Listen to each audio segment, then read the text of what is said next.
My mother's voice crackled over the phone speaker, competing with the roar of 60,000 screaming fans. "You are being dramatic again, Maya.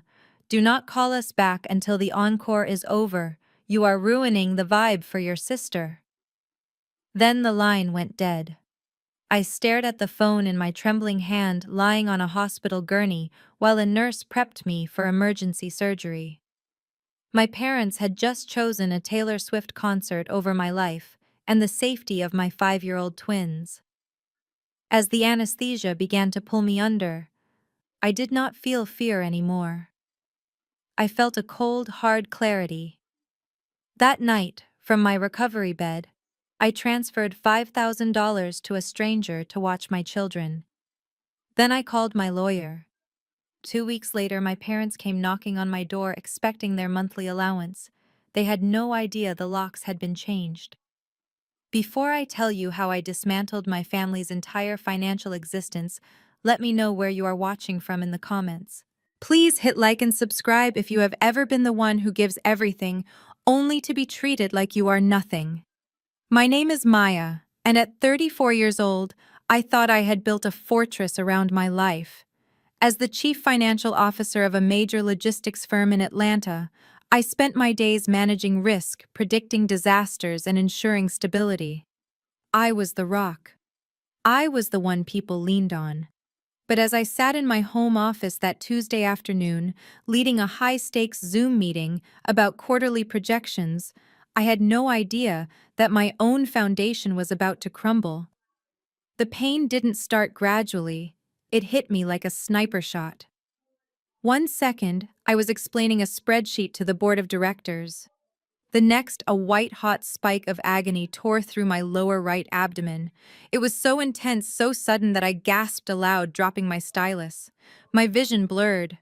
The faces on my monitor dissolved into pixels as the room spun violently. I tried to stand, to apologize, to say I needed a moment, but my legs refused to cooperate. I collapsed onto the hardwood floor, knocking over a heavy ceramic vase. The crash was loud enough to bring them running. Leo and Luna, my 5-year-old twins, burst into the office. They should have been playing with their blocks in the living room. Instead, they froze in the doorway, their eyes wide with terror. "Mommy," Leo whispered, his voice trembling. I wanted to comfort them. I wanted to use my soothing mom voice and tell them it was just a tummy ache. But I couldn't breathe. Every shallow inhale felt like swallowing broken glass. I curled into a fetal position, clutching my side. Luna started to cry, a high-pitched, terrified sound that broke my heart more than the physical pain. "Get the phone," I wheezed, pointing a shaking finger at my desk. Leo, bless his brave little heart, scrambled up onto my chair and grabbed my smartphone. He brought it to me, his small hands shaking as much as mine.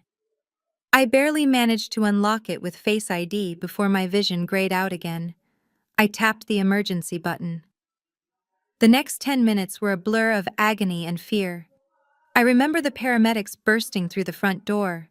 I remember the look on the lead EMT's face when he palpated my abdomen. His expression went from professional to urgent in a heartbeat. "Rigid abdomen. Possible rupture. We need to move now," he shouted to his partner. They were strapping me onto the gurney when reality crashed into me harder than the pain. My children. I was a widow. My husband Marcus had passed away 3 years ago in a car accident. It was just me. There was nobody else in the house. "Ma'am, who is taking the children?" the EMT asked, pausing with his hand on the gurney rail. "We cannot take minors in the ambulance unless there is absolutely no other option, and even then social services will have to meet us at the hospital." Panic colder than this pain flooded my veins. Social services, foster care, strangers taking Leo and Luna? No, absolutely not. My phone, I gasped, clutching the device like a lifeline. "I will call my mother. She is close. She will come." I truly believed it. Despite our differences, despite the fact that I was always the scapegoat and my younger sister Bianca was the golden child. This was an emergency. This was life or death. Surely my mother Patricia would drop everything. The ambulance ride was a nightmare of sirens and potholes. The paramedic held the phone for me as I dialed Mom's number. It rang once, twice, 3 times. I prayed she wasn't driving. I prayed she would pick up. Hello? Her voice was distant, drowned out by a wall of background noise. Drums, bass, thousands of people screaming. Mom! I choked out, tears streaming down my face. Mom, it is Maya. I am in an ambulance. My appendix. They think it ruptured. What I cannot hear you. The opener is just finishing, she shouted back. She sounded annoyed, not concerned. Mom, please listen, I screamed, the effort tearing at my insides. I am being taken to St. Jude's Hospital. I need you to go to my house. The kids, Leo and Luna, are there with a neighbor I flagged down, but she cannot stay. You need to get them. There was a pause. The noise on her end swelled. I heard my sister Bianca's voice in the background, laughing and yelling something about a friendship bracelet. Maya, are you serious right now? Mom's voice came back sharp and cold. We are at the stadium, the Eras Tour. Do you have any idea how much your father paid for these VIP tickets? We have been planning this for months. Bianca is finally happy. I felt like I had been slapped. Mom, I am going into surgery. Emergency surgery. I could die. The kids have nobody. Don't be so dramatic, my father Vernon suddenly came on the line. He must have grabbed the phone. I heard the sneer in his voice. You always do this, Maya. Always making everything about you. Your appendix isn't going anywhere. It is probably just gas. It is not gas, I sobbed, the pain becoming unbearable. Dad, please. The EMTs are saying social services will take the twins if nobody claims them. Well, that is poor planning on your part, isn't it? Dad snapped. Look, we are already in our seats. We are not leaving. Bianca would be crushed. Call an Uber. Call a babysitter. Stop trying to guilt trip us. Just because you are jealous, we are out having fun. Jealous, I was dying. Dad, please, I begged, my dignity shattering. I will pay you. I will pay for the tickets. Just go get the kids. The line crackled. Then I heard my mother again. We are turning off the phone, Maya. Stop calling. Handle your own mess for once. You are a nuisance and a burden. The call ended. The silence that followed was louder than the siren wailing overhead. The EMT looked down at me, his eyes filled with a mixture of pity and horror. He had heard everything. I lay there, the rejection burning hotter than the infection in my gut. A nuisance. A burden. I was the one who paid off their mortgage.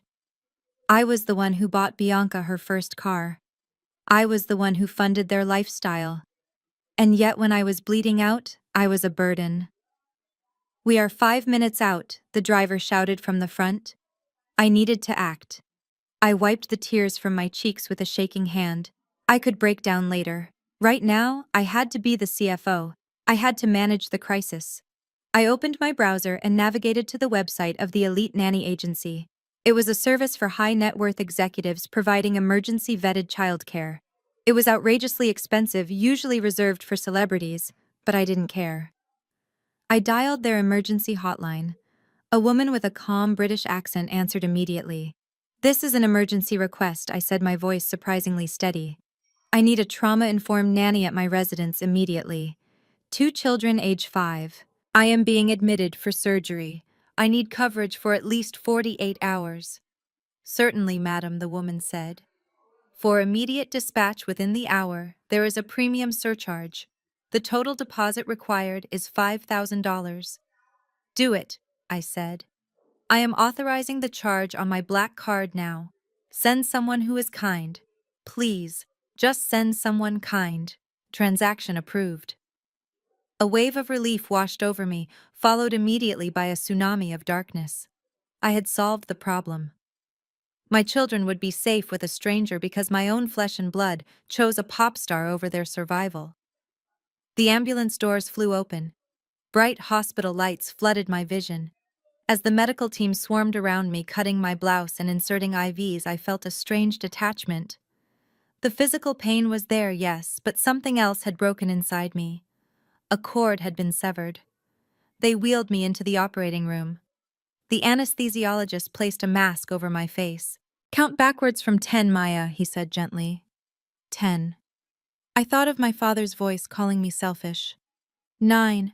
I thought of my mother saying I was ruining the vibe. 8. I saw the picture they had posted on Facebook earlier that day, smiling, holding up their expensive tickets. Tickets I had paid for. 7. I closed my eyes, and in that darkness I made a vow. If I woke up from this surgery, the Maya they knew, the doormat, the bank account, the dutiful daughter, was dead. She died right here on this table. 6. The person who would wake up was someone they had never met before, and God help them when she did. Waking up from anesthesia is not like in the movies. There is no sudden gasp for air, no dramatic realization of where you are. It is a slow, muddy crawl out of a deep black well.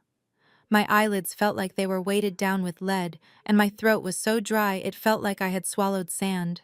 The first thing I registered was the rhythmic beeping of the cardiac monitor, a steady mechanical pulse that confirmed I was still alive.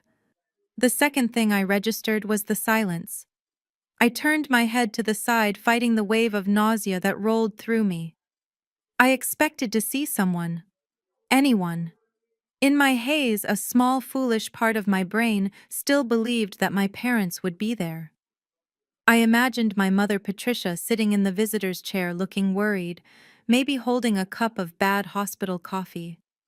I imagined my father Vernon pacing near the window, grumbling about the parking fees, but present nonetheless. I even imagined my sister Bianca, perhaps guilt-ridden enough to skip the after-party. But the chair was empty. The vinyl cushion was smooth and unwrinkled. The bedside table was bare. No flowers, no get-well-soon balloons, no notes scribbled on napkins. Just a plastic pitcher of lukewarm water and my cell phone sitting face down like a black monolith. I was alone in a sterile white box, while the people who shared my DNA were celebrating a pop concert 30 miles away. The surgery had taken 4 hours, followed by 2 hours in recovery. 6 hours had passed and nobody had come. I reached for my phone, my fingers trembling with weakness. There were no missed calls, no text messages asking if I had survived. The only notification on my lock screen was from the bank confirming the massive transfer I had made to the elite nanny agency before I went under. I pressed the video call button for the agency contact. My heart hammered against my ribs until the screen lit up. A face appeared, filling the frame with warmth and authority. It was Mrs. Higgins. She was an older black woman with silver hair pulled back in a neat bun, and eyes that looked like they had seen everything and judged most of it unworthy of worry. She was wearing a sensible cardigan, and behind her I could see my kitchen, Mrs. Higgins. I croaked, my voice barely a whisper. The children. She smiled, and it was the first kind thing I had seen all day. She turned the camera around. There at my kitchen table sat Leo and Luna. They were in their pajamas, their faces clean, eating what looked like homemade macaroni and cheese. Real food. Not the frozen nuggets I usually resorted to after a 12-hour workday. Mrs. Higgins had cooked. Mommy, Leo shouted, waving a fork. Mrs. Higgins made the cheesy pasta with the crunch on top. "Are you okay?" Mommy Luna asked, her big eyes searching the small screen. "I am okay, baby," I lied, forcing a smile that pulled at my stitches. The doctors fixed my tummy. "I just need to sleep for a while." Mrs. Higgins turned the camera back to herself. Her gaze was sharp but gentle, piercing through the digital connection. "You rest, Miss Maya. These babies are fine. We read 3 books, brushed teeth, and now we are having a late-night treat before bed. I have raised 4 of my own and 6 grandbabies. I know how to hold down a fort. You just heal. Do not worry about a thing in this house." I thanked her, my voice breaking, and ended the call. I sank back into the pillows, tears leaking from the corners of my eyes. A stranger, a woman I was paying by the hour, was giving my children more love and stability in one night than my own mother had given them in 5 years. The relief was overwhelming, but so was the bitterness. It tasted like bile in the back of my throat. I should have put the phone down. I should have slept. But pain keeps you awake, and betrayal makes you masochistic. I opened Instagram. My thumb hovered over the icon, knowing it was a mistake, but I tapped it anyway. The first thing that popped up was Bianca's story. It had been posted 2 hours ago. The video was shaky, flashing with strobe lights. Bianca was screaming, her face glittered and flushed with excitement. She was wearing a custom sequined jacket that I knew cost more than my car insurance deductible. She panned the camera to my mother, who was holding a $20 cocktail and singing along, looking younger and happier than she ever looked when she visited my house. The caption across the screen read, "Best night of my life." Taylor looked right at me. Hashtag family goals. Hashtag blessed. I swiped. The next story was a photo of the four of them. My mom, dad, Bianca, and her husband Kyle. They were huddled together for a selfie, beaming under the stadium lights. They looked like the perfect, tight-knit family. The caption said, "Nothing matters more than these people." I felt a physical blow to my chest. I was lying in a hospital bed with organs cut open, and they were performing happiness for the internet. Then I saw Kyle's post. My brother-in-law. The man who had not held a steady job in 3 years. The man whose car payments I secretly covered to keep Bianca from being embarrassed. He had posted a picture of a champagne bottle in the VIP lounge. His caption was short, but it was a precision strike. He wrote, "Finally some good vibes. Hate when negative people try to ruin the energy with their drama. Cheers to living life stress-free. Negative people. Drama." That was me. My ruptured appendix, my near-death experience was just drama to them. I was the dark cloud raining on their parade. I threw the phone onto the blanket, my hands shaking so hard I thought I might rip out my IV. The anger that flared up in me was not the hot, explosive kind. It was cold. It was the kind of cold that burns. The door opened and a doctor walked in. He looked tired. "Miss Brooks, I am Dr. Evans. We have a bit of a situation." My stomach dropped. "What is it?" "The rupture was more severe than we initially thought," he said, checking my chart. "There is significant inflammation, and we are seeing signs of a post-operative infection. Your white blood count is spiking. We cannot discharge you tomorrow as planned. I need to keep you here for at least another 3 days for intravenous antibiotics to prevent sepsis." 3 days. 3 more days of isolation. 3 more days of billing Mrs. Higgins at premium rates. But I nodded. I didn't have a choice. As soon as the doctor left, I picked up the phone again. I needed to tell them. Not because I wanted their sympathy anymore, but because I needed to see how low they would go. I needed to know exactly where the bottom was. I dialed my mother. It was nearly 1 in the morning, but I knew they would be up. They were adrenaline junkies. She answered on the second ring, her voice raspy from screaming at the concert. "Hello, Mom, it is me," I said, keeping my voice flat. "Maya." "Jesus. Do you know what time it is?" "We just got back to the hotel. My feet are killing me. I am still in the hospital, Mom. There are complications. I have an infection. I have to stay for 3 more days." There was a heavy sigh on the other end. A sigh of inconvenience. "Well, what do you want me to do about it? I am not a doctor." "I just thought you should know," I said. "And I wanted to check if you could maybe stop by tomorrow, since you are in the city anyway." "Tomorrow is no good," she said immediately. "We have brunch reservations at Le Monde, and then Bianca and I booked a full day at the spa. We need to decompress." The concert was amazing, but it was exhausting, Maya. You have no idea how draining it is to stand for 3 hours. "You are going to a spa," I repeated, staring at the sterile ceiling tiles. "Yes, and actually, since you are on the phone, I meant to ask you something. The card you gave me, the one for the pharmacy expenses. It got declined at the hotel bar tonight." It was so embarrassing. The bartender looked at me like I was a criminal. "You need to transfer the monthly allowance early." The spa is expensive and I want to treat Bianca. She has been so stressed lately with her online brand. The room spun. I closed my eyes, letting the words wash over me. I was lying in a hospital bed risking sepsis, paying a stranger to hold my children, and my mother was asking for money to treat my able-bodied sister to a massage because she was stressed. I did not scream. I did not cry. The Maya who would have begged for love was gone. "Transfer the money, Maya," my mother demanded, her tone sharpening when I didn't answer. "We have a 10 o'clock appointment. Don't be petty just because you are sick." "I am not being petty, Mom," I said softly. My voice sounded strange to my own ears. It sounded like steel. "Good," she said, missing the shift entirely. "Just handle it by morning. I need my beauty sleep." She hung up. I lowered the phone and looked at the black screen. The silence in the room wasn't oppressive anymore. It was clarifying. It gave me space to think, to plan, to calculate. I opened my banking app. I looked at the balance. I looked at the history of transfers to Vernon and Patricia Brooks. I looked at the auto payments set up for Bianca's rent. Dr. Evans said I had 3 days. 3 days of sitting in this bed with nothing but my laptop and my phone. 3 days to review every single receipt, every single transaction, every single lie. I pulled up the contact for the bank's fraud department. I didn't call them yet.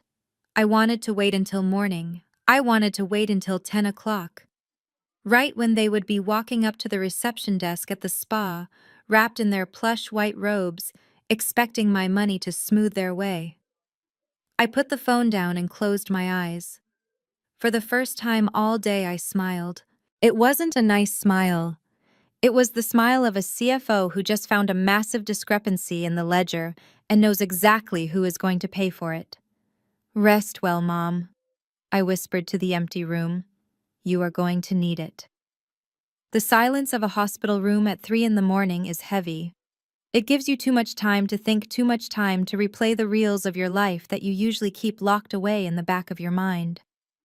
As I lay there staring at the blinking green light of the heart monitor, my mind drifted back 5 years. I remembered the day I found my father Vernon weeping at the kitchen table.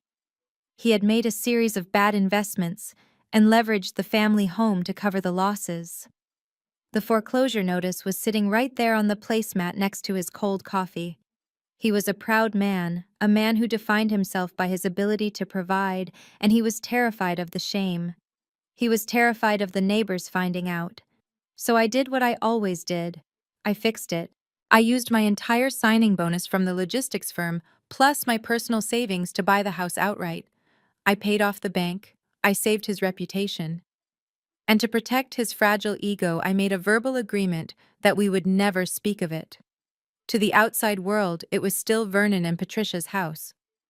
I paid the property taxes, the insurance, and the maintenance, but I let him keep his name on the mailbox. I let him play the role of the patriarch while I quietly footed the bill. I thought I was being a good daughter. I thought I was honoring my family. Now, lying in a hospital bed with an incision in my abdomen, that memory felt less like an act of love and more like the first brick in the wall of my own prison. I reached for my phone on the bedside table. Sleep was impossible and the pain medication had worn off just enough to leave me restless. I decided to do a routine check of my finances. It was a habit, a way to regain a sense of control when my body felt helpless. I opened my banking app and logged in with my fingerprint. The balances looked normal at first glance. My savings were intact. The checking account had the dip from the nanny agency payment. But then I clicked on the credit card tab, specifically the supplementary card ending in 4092. This was the card I had given to my mother 3 years ago. It came with a strict set of rules. It was for emergencies only. Specifically, it was to cover the co-payments for my father's heart medication and any urgent household repairs that couldn't wait until I transferred the monthly allowance. I trusted her. I trusted them. I tapped on the transaction history, and my breath hitched in my throat. The screen filled with a list of charges that had absolutely nothing to do with heart medication. Ticketmaster, $6,000. The date was yesterday. The exact same morning I had called them from the ambulance. While I was writhing in pain on the floor of my office, my mother was using my card to buy VIP packages for the Eras tour.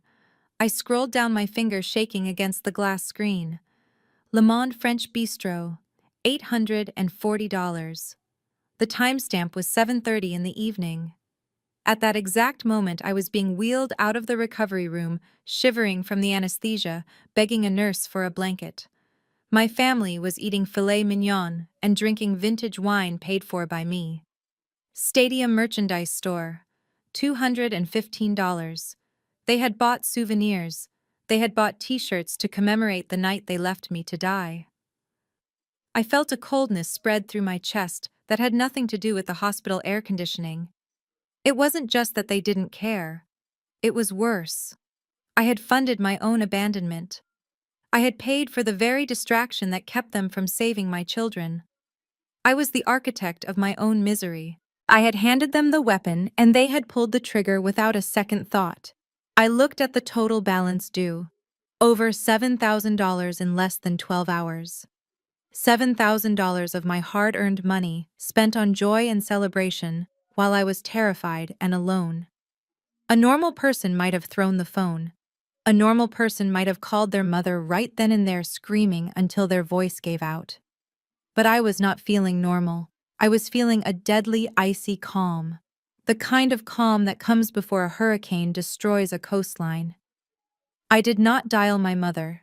I did not dial my father. I closed the banking app and opened my contacts. I scrolled past family members, past friends, until I found the name I was looking for. Mr. Henderson, attorney at law. It was 4 in the morning, but I knew his office had a 24-hour answering service for high-profile clients. I pressed the call button. When the operator answered, my voice didn't shake. I didn't sound like a victim. I sounded like the chief financial officer who had just discovered embezzlement in the company accounts. "I need to leave a message for Mr. Henderson," I said, my voice crisp and clear in the quiet room. "Tell him it is urgent. Tell him Maya Brooks is ready to execute the nuclear option on the property deed, and tell him to draft a cease and desist letter. I am done being the bank." I hung up the phone and placed it gently back on the table. I stared at the ceiling, dry-eyed. The tears were gone. They were expensive, and my family could no longer afford them. The drive home from the hospital was quiet.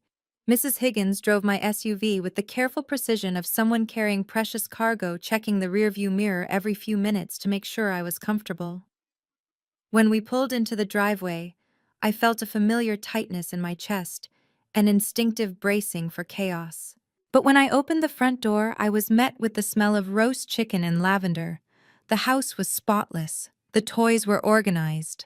Leo and Luna came running towards me, stopping just inches from my legs when Mrs. Higgins gently reminded them about Mommy's tummy. They hugged my knees, burying their faces in my sweatpants. I stroked their hair, breathing in their scent, and realized this was the first time in 5 years I had come home from a crisis to a sanctuary instead of a storm. But the silence from my phone was deafening. I had been discharged, and my parents did not know. My sister did not know. They had not asked. I settled into my bedroom, propped up by pillows Mrs. Higgins had arranged. My body was exhausted, but my mind was racing with the adrenaline of betrayal. I opened my laptop. I had already seen the credit card theft, but I knew that was just the tip of the iceberg. If I was going to cut them off, I needed to know exactly what I was cutting. I needed to perform a forensic audit on my own family. I started with Kyle, my brother-in-law, the self-proclaimed tech entrepreneur. For 3 years, I had been listening to his pitches about revolutionary apps and blockchain logistics. He always needed capital.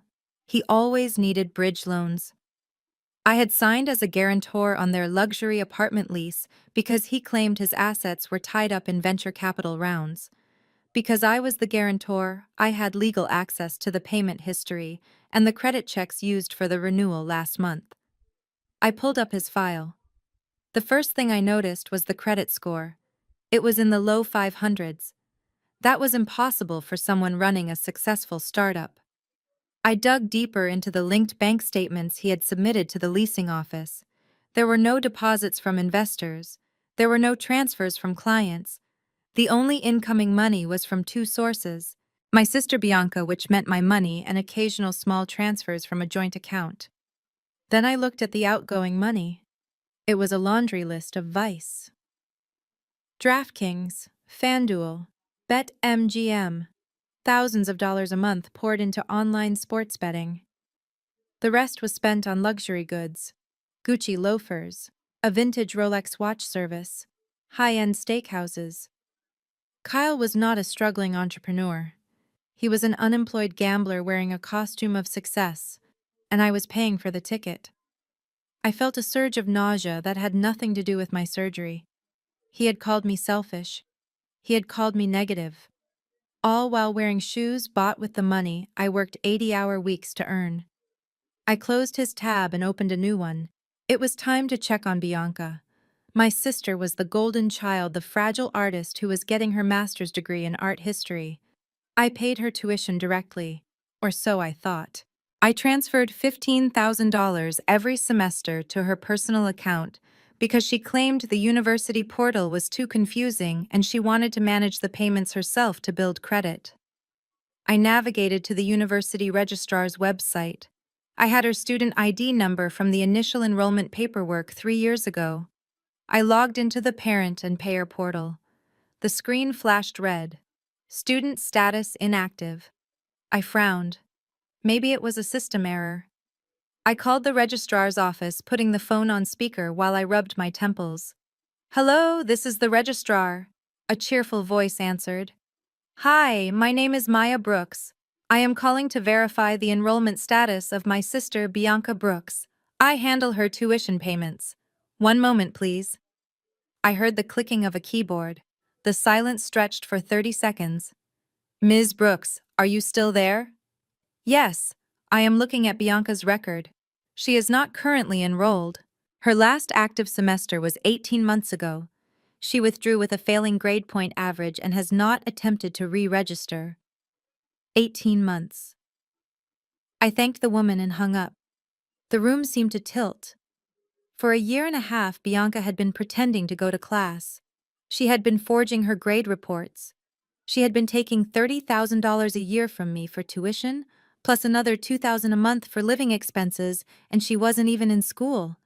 Where was she going during the day? Probably the mall. Probably the spa. Probably lying in bed scrolling through TikTok while I was in board meetings, missing my children's milestones. I opened a blank Excel spreadsheet. It was the only way I knew how to process the magnitude of the lie. I started typing. Tuition for 3 fake semesters, $45,000. Rent for the apartment I subsidized, $60,000 over 2 years. Monthly allowance for my parents, $48,000. Emergency handouts for Kyle's fake business, $12,000. The credit card theft from yesterday, $7,000. I summed the column. The cursor blinked. $172,000. In just 2 years, my family had drained nearly $200,000 from me. That was a college fund for Leo and Luna. That was the down payment on a vacation home I had always dreamed of but told myself I couldn't afford. That was my blood, sweat, and time stolen by the people who were supposed to love me. I stared at the number until it burned into my retinas. I didn't cry. The time for tears was over. The sadness evaporated, replaced by a cold, hard resolve. I wasn't their daughter or their sister anymore. I was an ATM that had just run out of cash. I saved the file as Brooks Family Audit. Then I opened my email and drafted a message to my banker. Subject: stop payment immediate. Body: please cancel all standing orders and recurring transfers to the following accounts immediately. Freeze the supplementary credit cards ending in 4092 and 5518. Reject any pending drafts. I hit send. Then I closed the laptop. The sun was setting outside, casting long shadows across my bedroom floor. Downstairs, I could hear Mrs. Higgins laughing with my children. That was real. That was honest. What I had with my parents and sister was a transaction, and the contract had just expired. I laid back against the pillows and closed my eyes. I knew what was coming next. When the money stopped, the monsters would come out. They would be angry. They would be vicious. But they had no idea who they were dealing with. They thought they were manipulating the soft, eager to please Maya. They didn't know that Maya had died on the operating table, and the woman who woke up had a calculator in one hand and a match in the other. Let them come, I was ready. The first of the month was usually the day I felt the heaviest weight on my shoulders. For years, it was the day I sat down with my coffee and performed the ritual of distribution. $4,000 to my parents for their mortgage on the house I already owned. 2,500 for Bianca's rent. Another 1,000 for miscellaneous credit card bills that miraculously appeared under my name. It was a day of financial hemorrhaging that I had convinced myself was duty. But today, the 1st of November, the sun was shining through the French doors of my living room, and I felt lighter than air. I sat on my patio with a cup of chamomile tea prepared by Mrs. Higgins, my laptop open in front of me. I did not open the transfer portal. Instead, I opened the security settings. One by one, I changed the passwords. The Netflix account my parents used all day. The Amazon Prime account Bianca used to order clothes she never wore. The shared Uber Eats login. Then I went to the credit card dashboard. With a few simple clicks, I reported the supplementary cards lost or stolen and requested a freeze on all new authorizations. The digital lifeline that had sustained my family's delusions of grandeur for half a decade was severed in less than 5 minutes. I took a sip of tea and waited. The silence lasted until exactly 11 in the morning. That was usually when my mother woke up and attempted her first purchase of the day. My phone, which I had placed face down on the glass table, began to vibrate. It did not stop. It buzzed and danced across the surface like an angry hornet. I watched it with a detached curiosity. 10 missed calls. 15. 20. The screen lit up with the name Mom followed by a string of desperate emojis. Then came the texts from Bianca. They arrived in a machine gun staccato. Maya. Maya, pick up. My Uber is stuck. Payment declined. This is embarrassing. Are you dead? Pick up the phone, I let it ring. I watched the notifications pile up like leaves in a storm. Then a voicemail notification popped up. It was from my father. I pressed play, turning the volume up so I could hear his voice over the chirping of the birds in my garden. Maya, what the hell is going on? His voice boomed thick with rage and humiliation. I am at the clubhouse with the partners from the firm. I just tried to pay for a round of drinks and the card was declined. Declined. Maya. The bartender cut the card in half right in front of everyone. Do you have any idea how much of a fool I look? Fix this immediately. I do not care if you are in the hospital or on the moon. Call the bank now. The entitlement in his voice made my stomach turn, but it also solidified my resolve. He wasn't worried that his daughter's finances were in trouble. He was worried about looking poor in front of his golf buddies. The phone rang again. It was my mother. This time I picked up. Hello, Mom, I said. My voice was calm. It was the voice of a stranger. You little witch, she shrieked. I had to pull the phone away from my ear. Do you know what you have done? Bianca is stranded at the mall. My card isn't working at the salon. Why did you cancel the transfers? We have bills due today. Maya. I took a slow breath. I am sorry, Mom. But I am not working right now. What? What do you mean you are not working? I am on medical leave, I said, testing the waters. I told you. The surgery had complications. I almost died. I am not earning my full salary while I am recovering, so I cannot send any money. There was a pause on the other end. For a second, a naive part of me hoped she would ask how I was feeling. I hoped she would say, "Oh my God, Maya, are you okay? Do you have enough for food?" You are lying, she spat out. You are the CFO. You have disability insurance. You have savings. Do not lie to me, Maya. I know how much you make. You are just doing this to punish us because we went to the concert. I am not punishing anyone. I said, my hand tightening on the armrest of my chair. I am just prioritizing my survival. My hospital bills are going to be astronomical. I have to pay for a nanny because my family was too busy to help me. I simply do not have the liquidity to support 3 households anymore. You selfish brat, she screamed. Bianca has a premiere tonight, a red carpet event for that influencer circle she is trying to break into. She needs a dress. She found the perfect one and it is $2,000. You need to unlock that card right now. This is her career. Maya, you are ruining her future. Her career, I repeated flatly. Mom, Bianca is not in school. I know she dropped out. I know about the fake grades. I know about the gambling debts Kyle has racked up. Silence. Heavy, suffocating silence. Who told you that she whispered, her voice dangerous? It does not matter, I said. What matters is that the scholarship is over. The Bank of Maya is closed, permanently. You cannot do this, she hissed. We are your family. We raised you. We put a roof over your head. And I have paid for that roof 10 times over, I cut in. Good luck with the dress, Mom. Tell Bianca she can try getting a job. I hear the mall is hiring. I hung up before she could respond. My heart was pounding not from fear, but from the rush of adrenaline that comes with finally standing up to a bully. I blocked her number. Then I blocked my father. Then I blocked Bianca. I looked up to see Mrs. Higgins standing in the doorway of the patio. She was holding a tray of fresh fruit and her expression was unreadable. She had heard everything.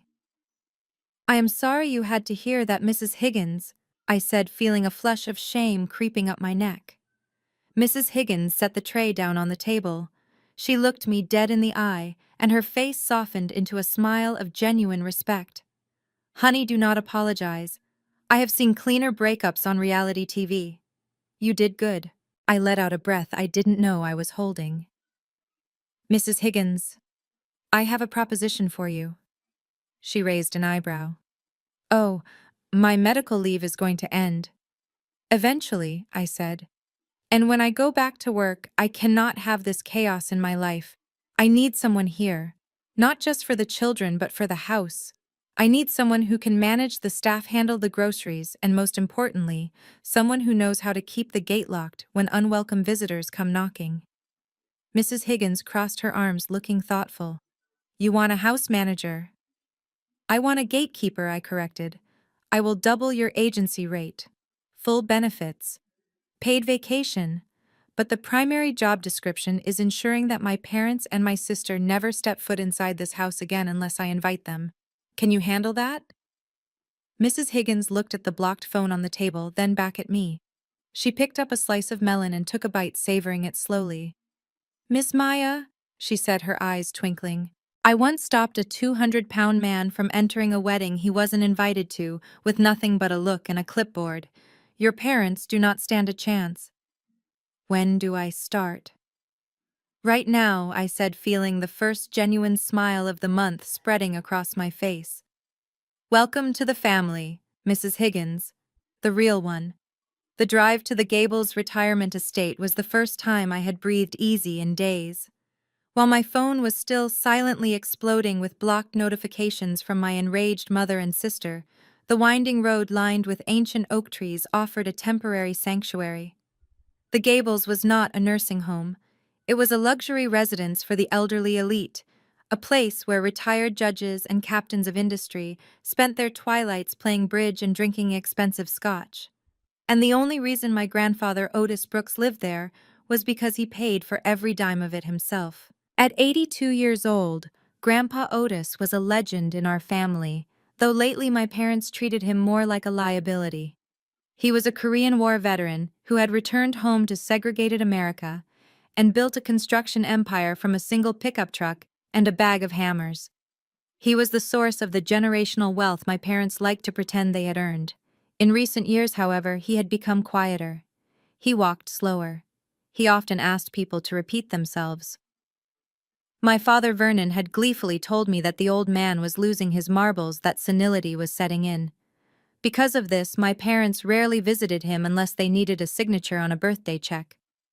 I was the only one who came every Sunday, not for money, but to listen to his stories about building the skyline of Chicago.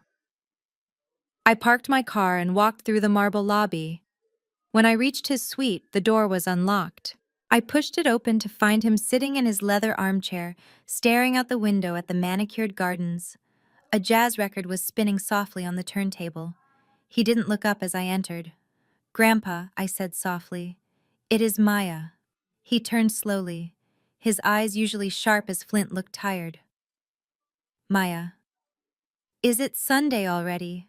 I must have lost track of the days." My heart broke a little. The rumors were true. He was fading. I walked over and knelt beside his chair, taking his calloused hand in mine. It wasn't Sunday. It was Wednesday. But I needed to see him. I did not intend to cry. I really didn't. I wanted to be the strong, capable granddaughter he was proud of. But as soon as his warm hand covered mine, the dam broke. The trauma of the surgery, the terror of the ambulance ride, the cruelty of the Taylor Swift concert, the financial rape I had uncovered over the last 48 hours, it all came pouring out. I buried my face in his knee and sobbed. I sobbed like a little girl who had scraped her knee, except the wound was in my soul. I told him everything. I told him about the surgery. I told him about Mom and Dad refusing to leave the concert. I told him about the nanny agency. I told him about the $172,000 they had stolen from me. And finally, I told him about cutting them off. "I am sorry, Grandpa." I choked out, wiping my eyes with the back of my hand.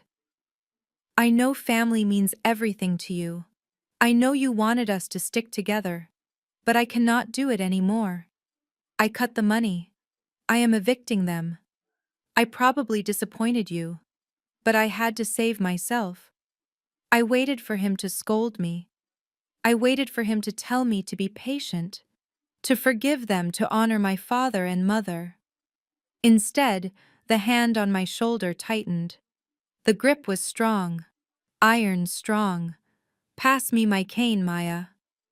The voice was not frail. It was not confused.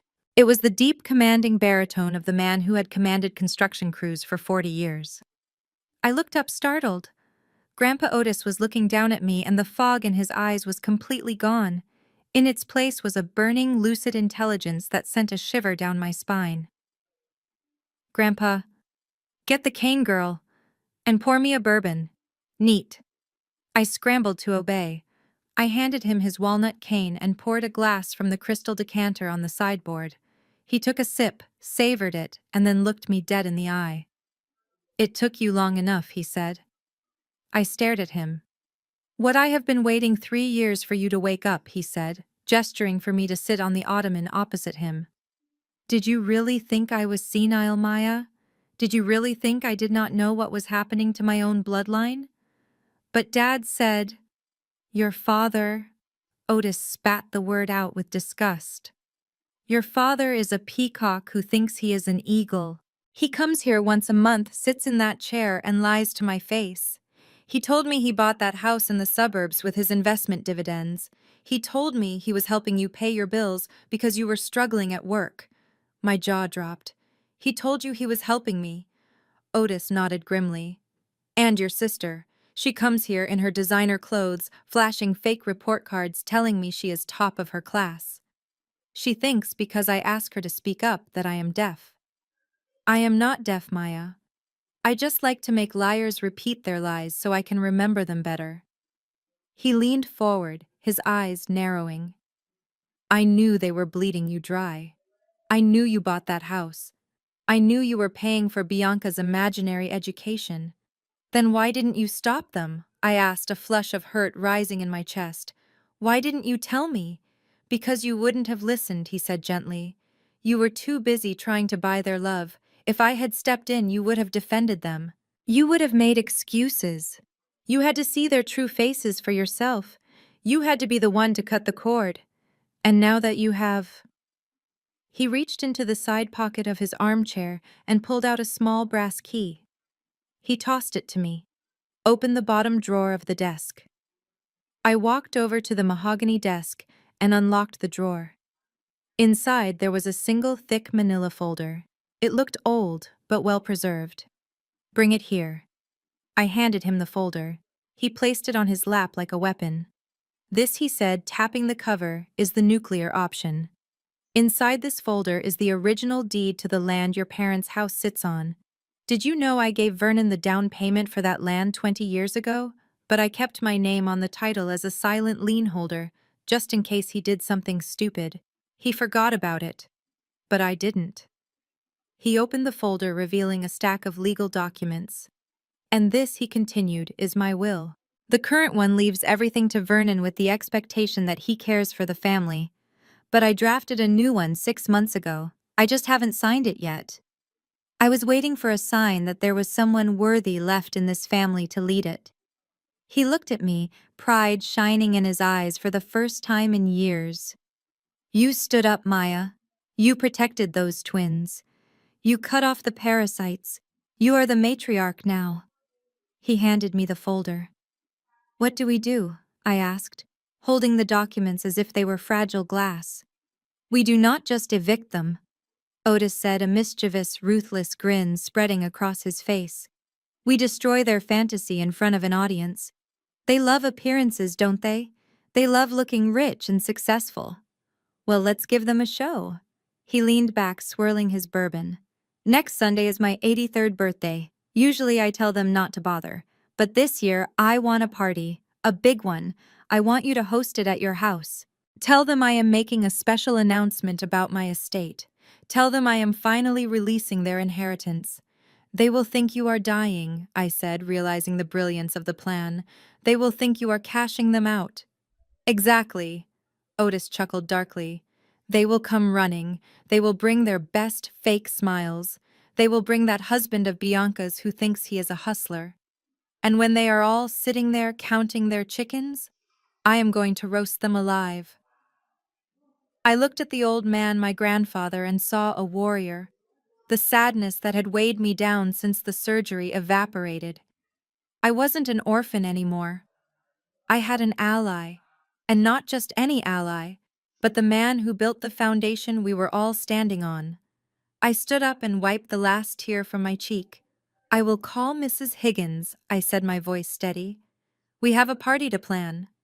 Make sure there is plenty of champagne, Otis added, winking. I want them to be toasting to their own demise when the hammer drops. I walked out of the Gables that afternoon with the yellow folder tucked into my purse and a fire in my belly. My parents thought they were dealing with a wounded daughter. They had no idea they had just awakened a dormant dynasty. The alliance was formed, the trap was set, and the payout was going to be legendary. The peace lasted exactly 48 hours. It was a Thursday afternoon, and I was sitting in the living room with Mrs. Higgins going over the menu for the upcoming birthday party. For the first time since the surgery, the house felt like a sanctuary. The sunlight streamed through the sheer curtains, casting a warm glow on the hardwood floors, and the air smelled of lemon polish and fresh basil. I had forgotten that I hadn't changed the gate code yet. It was an oversight, a slip of the mind caused by pain medication and exhaustion. And that slip cost me my tranquility. The front door did not open. It exploded inward. There was no knock, no doorbell, just the heavy thud of the oak door hitting the stopper and the chaotic noise of my family invading my space. My father, Vernon, led the charge, marching in with the entitlement of a king entering his castle. My mother, Patricia, followed, fanning herself with a designer clutch, and trailing behind them were Bianca and Kyle. They moved as a unit, a wall of noise and accusation that sucked the oxygen right out of the room. Mrs. Higgins immediately stood up, placing herself between me and the door, her posture shifting from kindly grandmother to bouncer in a split second. "Who are you people?" she demanded, her voice low and dangerous. "You cannot just barge in here." My mother waved a hand at her dismissively, not even making eye contact. "Get out of the way, help! We are family. We are here to see my daughter." I signaled Mrs. Higgins to stand down. "It is okay," I said, though my heart was hammering against my ribs. "Let them in. I want to hear what they have to say. They didn't ask how I was. They didn't look at the bandages visible under my loose shirt. They didn't ask where the twins were. My father walked straight to the leather recliner, my favorite chair, and sat down with a heavy grunt, putting his feet up on the coffee table. My mother walked past me into the kitchen. I heard the refrigerator door open. God, Maya, do you have anything to drink besides this green sludge? She called out, holding up a bottle of kale juice. Where is the Pinot Grigio? And why is it so cold in here? Turn up the heat. I watched them, feeling a strange sense of detachment. It was like watching a nature documentary about invasive species. They were so comfortable in their disrespect. Kyle was the one who approached me. He pulled a dining chair close to the sofa where I was sitting, invading my personal space. He smelled of expensive cologne and stale cigar smoke. He leaned in, putting on a face of exaggerated concern that made my skin crawl. Maya, listened to me. He began, his voice soft and patronizing. We are not mad at you. We are worried. Seriously, Bianca has been crying all night. I looked at Bianca. She was standing by the window, checking her reflection in the glass, looking bored. She didn't look like she had shed a tear in years. I am fine, Kyle, I said coldly. State your business. Kyle sighed, shaking his head as if dealing with a stubborn child. See, that is what I'm talking about. The aggression, the coldness. I did some reading, Maya. Post-operative depression is a real thing. The anesthesia, the trauma, it messes with your hormones. You are not thinking clearly. You are lashing out at the people who love you most because you are mentally unstable right now. I stared at him. You think I cut you off because I am hormonal? I think you are confused, Kyle said, reaching out to pat my hand. I pulled it away sharply. You are confused and you are hurting. You cut off the money to get a reaction, to feel powerful because you feel helpless in your body. We get it. We forgive you. But now it is time to stop the tantrum. You are hurting Bianca.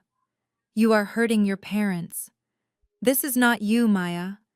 The real Maya is generous. The real Maya supports family. It was a masterclass in gaslighting. He was twisting my reality, trying to make me question my own sanity so I would open the wallet again.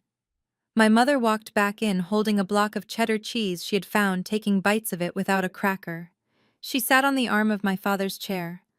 Kyle is right, she said, chewing loudly. You are hysterical. You need to snap out of it. We have been very patient with your little mood swings, but we have business to discuss. Business, I repeated. My father sat up, clearing his throat. He reached into his jacket pocket and pulled out a folded document. He tossed it onto the coffee table. It landed on top of the menu Mrs. Higgins and I had been working on. Kyle has a new opportunity, my father said, his voice booming with authority. A guaranteed return. It is a logistics platform based on cryptocurrency. It is going to revolutionize the shipping industry. He just needs a bridge loan to secure his equity stake. I looked at the paper. It wasn't a business plan. It was a loan guarantee form from a predatory lender. The amount was $50,000. I am not asking for cash, Kyle said quickly, sensing my eyes on the number. I just need a guarantor. Someone with a high credit score and assets. Once the funding round closes in 3 months, I will refinance and your name comes off. You won't pay a dime. It is just a signature, Maya. That is it. A signature to help your family build generational wealth. I looked at them. I looked at my father, who had failed at every business he ever started. I looked at my mother, eating my cheese with entitlement. I looked at Bianca, who was now scrolling on her phone, waiting for her husband to secure her next shopping spree. And I looked at Kyle, the parasite, who thought he could psychoanalyze me into submission. No, I said. The room went silent. The air conditioner hummed. Excuse me? My father asked, his brow furrowing. No, I said again, louder this time. I am not signing it. I am not giving you $50,000. I am not giving you 50 cents. And Kyle, I am not depressed. I have never been more clear-headed in my life. Kyle's face hardened. The mask of concern slipped, revealing the sneer underneath. Do not be a bitch, Maya. It is just a signature. My father stood up. His face turned a dark shade of red. He towered over me, using his physical size to intimidate, a tactic he had used since I was a teenager. Sign the paper, Maya. Stop playing games. Kyle needs this. Bianca needs this. I stood up too. My incision pulled sharply, sending a bolt of pain through my side, but I didn't flinch. I looked him in the eye. I said no. Get out of my house. You ungrateful little, my father roared. He moved faster than I expected. He swung his hand. The slap connected with my cheek with a sharp crack that echoed in the silent room. My head snapped to the side. The taste of copper filled my mouth. I didn't scream. I didn't cry. I froze. The room seemed to stop. Bianca gasped. Kyle took a step back. My mother stopped chewing. Even my father looked shocked at what he had done, his hand hovering in the air, trembling slightly. I slowly turned my head back to face him. My cheek burned like fire, but my eyes were ice. You just made the biggest mistake of your life, I whispered. Mrs. Higgins was there in an instant. She didn't shout. She didn't panic. She simply stepped forward, holding her phone up. The screen was recording. I have that on video, she said, her voice steady as a rock. Assault, domestic violence, and I have already pressed the panic button for the private security firm. The police are on their way too. My father's face went pale. You wouldn't, he stammered, looking at me. Maya, I didn't mean to. You provoked me. You were being disrespectful. Get out, I said. My voice wasn't loud, but it carried the weight of a final judgment. Get out before I have you arrested right here in front of your neighbors. Mom rushed forward, grabbing Dad's arm. Vernon, let's go. She is crazy. She will do it. Kyle was already backing towards the door, dragging Bianca with him. They were cowards. They liked to bite, but they couldn't handle the fight. My father looked at me one last time. There was no apology in his eyes, only hatred. You are dead to me, he spat. Do not expect us at your funeral. I watched them scramble out the door, tripping over each other in their haste to escape the consequences. The heavy oak door slammed shut behind them, sealing the silence back inside. Mrs. Higgins lowered her phone. She looked at me, her eyes filled with concern. She reached out and gently touched my cheek, where the skin was already starting to swell. Are you okay, child? She asked softly. I touched my face. It hurt. It hurt like hell. But inside, the last thread of guilt had finally snapped. The slap had severed the final connection. I wasn't their daughter anymore. I was their enemy. I am fine, Mrs. Higgins, I said. And for the first time, I truly meant it. I am finally free. Call the gate security. Tell them nobody with the last name Brooks is allowed in. And then call my grandfather. Tell him the party is still on. In fact, tell him to invite more people. I want everyone to see what happens next. War had been declared, and I had the nukes. The invitations arrived on a Tuesday morning, delivered by a private courier service that required a signature. My grandfather Otis had spared no expense. They were printed on heavy cream-colored cardstock, with gold leaf lettering that caught the light. The wording was simple but calculated to trigger the exact dopamine response he wanted. You are cordially invited to the 83rd birthday celebration of Otis Brooks. A special announcement regarding the future of the Brooks estate and trust will be made. Attendance is mandatory for all potential beneficiaries. It was the bait in the trap, and my family swallowed it whole. Less than an hour after the courier trucks left their respective driveways, my phone began to light up. I had unblocked them earlier that morning per Grandpa's instructions, and the flood of notifications was almost comical in its predictability. The people who had screamed at me, slapped me, and abandoned me were suddenly vying for the title of Relative of the Year. My mother was the first to text. There was no mention of the scene in my living room, no apology for the slap. Just a string of heart emojis and a message that read, Maya, honey, I received the invite. So excited to celebrate Grandpa at your beautiful home. Let's put the silliness behind us. Families fight, but we always love each other. I am bringing your favorite potato salad. Then came my father. His text was shorter, trying to regain some dignity, while clearly salivating over the prospect of an inheritance. Maya received the invite. Glad the old man is finally doing the right thing and distributing the assets while he is still alive. We need to present a united front. See you Sunday. Bianca and Kyle were the most transparent. Bianca sent a photo of herself holding the invitation with a caption that said, "Can't wait to see my big sis, I miss you." Kyle sent a separate message acting as if he hadn't tried to gaslight me into a $50,000 loan just days prior. Hey Maya, hope you are feeling better. Really looking forward to the party. I have some great investment ideas for Grandpa if he decides to liquidate. I sat at my kitchen island reading these messages aloud to Mrs. Higgins. We didn't respond to any of them.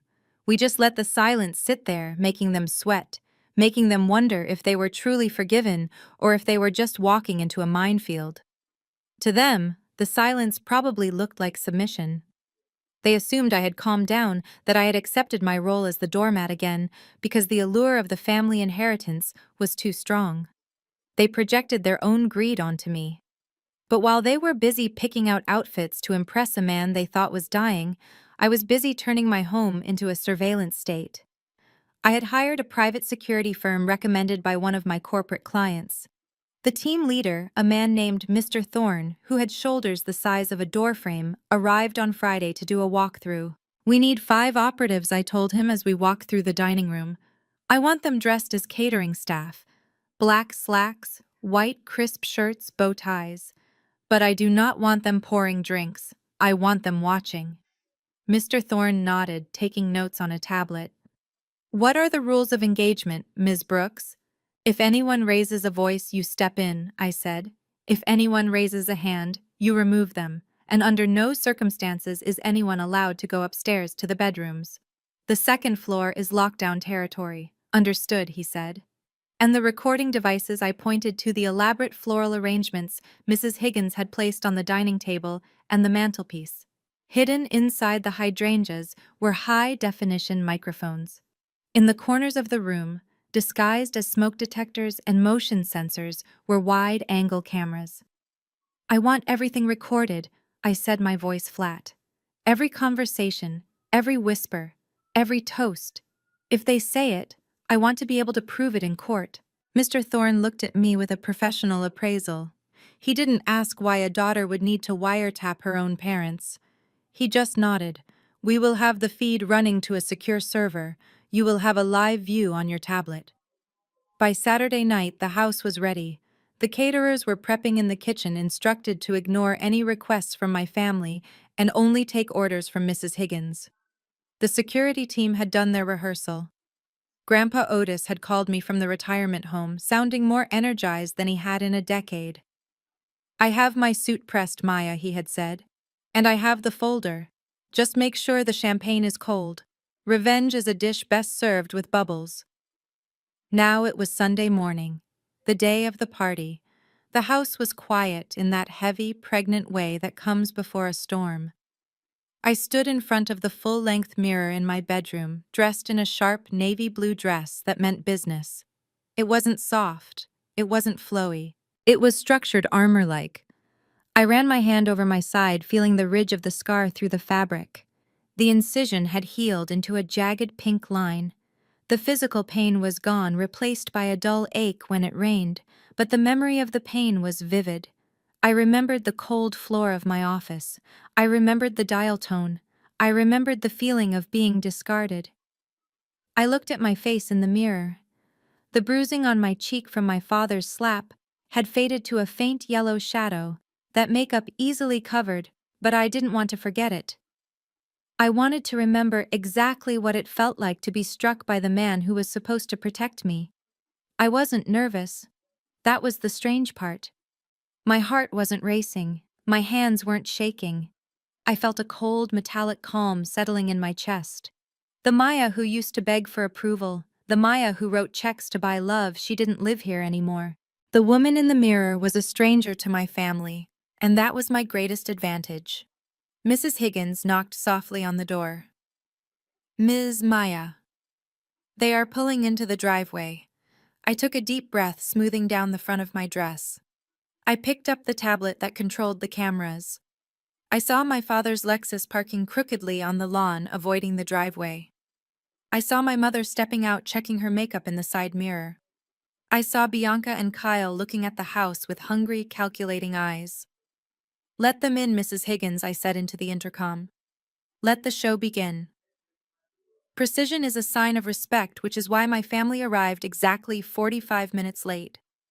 I stood in the foyer with my grandfather, checking my watch as the sound of a car engine revving too loudly announced their presence. They did not walk up the driveway. They made an entrance. My father Vernon stepped out first, adjusting the lapels of a suit that was a shade too bright to be elegant. My mother, Patricia, followed him, draped in a fur stole, despite the mild Atlanta weather, looking like she was arriving at a red carpet event rather than a family birthday dinner. But it was Bianca who truly sucked the air out of the room. She walked through the front door, phone first, a portable ring light clipped to the top of her device, already broadcasting to her followers. Hey guys, welcome to the Brooks family estate, she chirped at her screen, pirouetting in the hallway. We are celebrating Grandpa nearly kicking the bucket today, so send those likes and prayers. My son Leo, excited to see his aunt, ran forward with a handmade card. Auntie B, look what I made. Bianca did not lower the phone. She did not smile. Without even looking down, she physically stiff-armed my 5-year-old son, pushing him out of the frame with her free hand. Watch the lighting, kid, she hissed, her voice dropping an octave from her influencer persona. You are blocking the aesthetic. Go find a toy or something. I stepped forward, my blood boiling, but before I could say a word, Mrs. Higgins had already swooped in, scooping Leo up and whispering something in his ear that made him giggle. She carried him and Luna away from the toxicity, casting a look of pure disdain over her shoulder. Then there was Kyle. My brother-in-law walked straight past me without a hello, heading directly for my grandfather, who was seated in his wheelchair by the fireplace. Kyle was wearing sunglasses indoors. He clapped a hand on my grandfather's frail shoulder, shaking him slightly. What is up, big homie? Kyle said, loud enough for the hidden microphones to pick up every syllable. Happy birthday, bro. You looking good. You looking liquid. Grandpa Otis blinked slowly, gripping his cane. Bro, yeah man. Kyle continued, oblivious to the danger he was in. Listen, I know you are sitting on a pile of cash from the old days, but fiat currency is dead, bro. You need to diversify. I have this new coin launching next week. It is going to the moon. Let me manage your portfolio for you. I will turn that construction money into real wealth. I watched Grandpa's knuckles turn white on his cane. He looked like he wanted to strike Kyle right there and then, but he caught my eye. He gave a barely perceptible shake of his head. Wait, his eyes said. Let them dig the hole deeper. Meanwhile, my parents were treating my home like a hotel they had hostilely taken over. My father was in the dining room, rearranging the place cards I had set out. He moved his seat to the head of the table, the spot reserved for Grandpa. My mother was terrorizing the catering staff. She snapped her fingers at a young waiter, pointing at her empty glass. Boy, get over here, she commanded. This champagne is lukewarm. Who hired you? I want a fresh bottle, and make sure it is actually chilled this time, and bring me some hors d'oeuvres. I am starving because traffic was a nightmare. Mrs. Higgins stepped forward with a bottle of sparkling water. The champagne is chilling, Mrs. Brooks. Perhaps some water while you wait. My mother looked at Mrs. Higgins as if she were a stain on the carpet. She slapped the water bottle out of Mrs. Higgins' hand. It clattered loudly onto the floor, water splashing onto my mother's shoes. I did not ask for water, help, she sneered. I asked for wine. And do not look me in the eye when you speak to me. You are here to serve, not to socialize. Chop chop! The room went silent. The catering staff froze. I took a step forward, ready to throw them out right then and there. Nobody treated Mrs. Higgins like that. Nobody. But then I felt a hand on my arm. It was Grandpa Otis. He had wheeled himself over to me. Not yet, Maya, he whispered, his voice trembling with suppressed rage. Let the camera see it all. Let the jury see who they really are. I took a deep breath, forcing myself to stand down. I looked at the hidden camera lens nestled in the floral arrangement on the mantelpiece. The red light was not visible, but I knew it was recording. Every insult, every shove, every moment of unearned arrogance. Finally, we sat down for dinner. My father sat at the head of the table, ignoring the fact that it was Grandpa's birthday.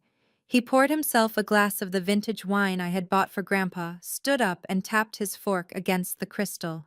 Attention, everyone, Vernon boomed, puffing out his chest. Bianca finally put her phone down, though she kept it propped up against a centerpiece to keep recording. Kyle leaned back, picking his teeth. I want to propose a toast, my father said, raising his glass high. To my father Otis, the man who started it all. We are gathered here today to honor his legacy, a legacy that I have worked hard to maintain, a legacy that will soon pass into my capable hands to ensure that my children Bianca and Maya and my grandchildren can live the life of luxury they deserve. He looked around the room, his eyes glossing over me and fixing on the expensive art on the walls. Thank you, Dad, for building the foundation. He continued, his voice dripping with false humility. But rest assured, I am ready to take the reins. I know you have been tired lately. I know you are ready to let go. So here is to the future of the Brooks Empire under new management. Cheers. He downed the wine. My mother clapped enthusiastically. Bianca wooed. Kyle raised a fist. Grandpa Otis did not drink. He sat there small and silent in his wheelchair, staring at his son with an expression that was unreadable to them, but crystal clear to me. It was the look of a demolition expert watching a building collapse exactly the way he planned. Thank you, Vernon Grandpa, said, his voice surprisingly strong in the sudden silence. That was a very illuminating speech. It is good to know exactly what you are waiting for. My father sat down looking smug. He thought he had won. He thought the silence was submission.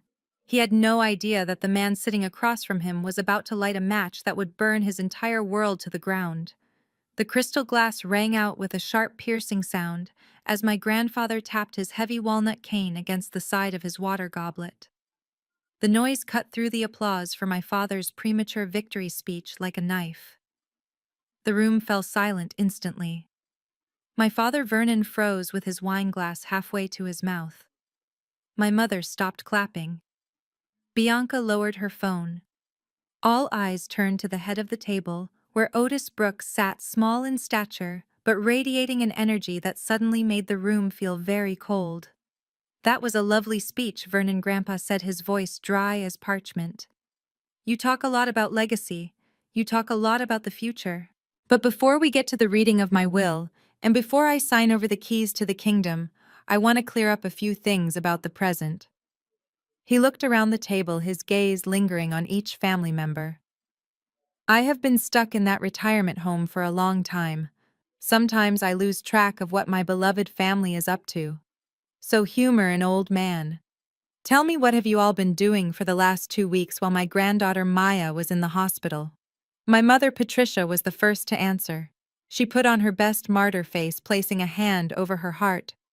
Oh, Papa, it has been a nightmare. Just terrible.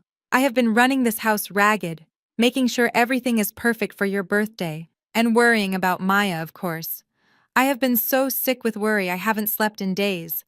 I was practically beside myself when I heard she needed surgery. Grandpa nodded slowly. I see. Sick with worry. And you, Bianca? How is that master's degree coming along? Bianca sat up straighter, flipping her hair. It is brutal, Grandpa. Seriously, I am pulling all-nighters. My thesis advisor is a tyrant. I have been living in the university library for the last 10 days. I barely have time to eat. That is why I need the tuition support, to focus on my studies. Grandpa hummed. The library, very noble. And you, Kyle, how is the business world treating you? Kyle leaned back, flashing a confident grin. Crushing it, bro. We are in the middle of Series A funding. Investors are sharks, you know. I have been in meetings non-stop. The valuation is looking crazy. We are talking unicorn status in 6 months. Just need a little bridge capital to close the round. Grandpa Otis smiled. It was a terrifying smile. It didn't reach his eyes. It is amazing, he said softly. It is truly amazing how talented this family is. He reached down into the side bag attached to his wheelchair. The sound of a zipper opening echoed in the quiet room. You are so talented, he continued, his voice rising in volume, that you can be in two places at once. He pulled out a thick stack of glossy photographs and slammed them onto the white tablecloth. Patricia, he barked, pointing a gnarled finger at my mother. You were sick with worry. Is that why you were posting selfies from the VIP box at the Eras Tour while your daughter was being cut open? He slid a photo across the table. It showed my mother screaming with joy, holding a $20 cocktail with the timestamp clearly visible. That was... We had tickets from months ago. My mother stammered, her face turning pale. And you? Bianca, Grandpa interrupted, sliding another photo across the mahogany surface. The library must have changed its dress code. Since when do they serve tequila shots at the university archives? This is you 3 days ago at the Golden Roof Bar. Tagged by your friends. #wasted. #tuition money. Bianca gasped, reaching for the photo, but Grandpa swatted her hand away with his cane. And the businessman, Grandpa sneered, turning his gaze to Kyle. Series A funding. Is that what we are calling online sports betting now? He threw a stack of printed bank statements at Kyle. They fluttered down like confetti. FanDuel, DraftKings, BetMGM. You have lost $12,000 in 2 weeks, son. The only unicorn here is your imagination. The room was deathly silent. The only sound was the hum of the refrigerator in the kitchen. My family sat there, stripped naked of their lies, staring at the evidence of their own selfishness. Sweat began to bead on my father's forehead. My mother gripped her napkin until her knuckles turned white. But here is the tragic part, I thought as I watched them squirm. They still didn't get it. They looked embarrassed, yes. They looked caught. But they still thought this was just a grumpy old man venting his spleen before giving them what they wanted. They thought they could weather the storm, apologize, and still walk away with the check. They had no idea that the storm hadn't even started yet. Grandpa was just clearing the debris before he dropped the bomb. Well, Grandpa said, leaning back in his chair and adjusting his tie. Now that we have established who you really are, let's talk about who really owns what. He signaled to the lawyer standing in the shadows. The man stepped forward, placing a leather briefcase on the table. The sound of the latches clicking open was like the cocking of a gun.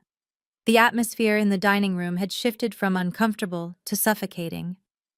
My family sat in the wreckage of their small lies, the photos of their debauchery still scattered across the white tablecloth like evidence at a crime scene.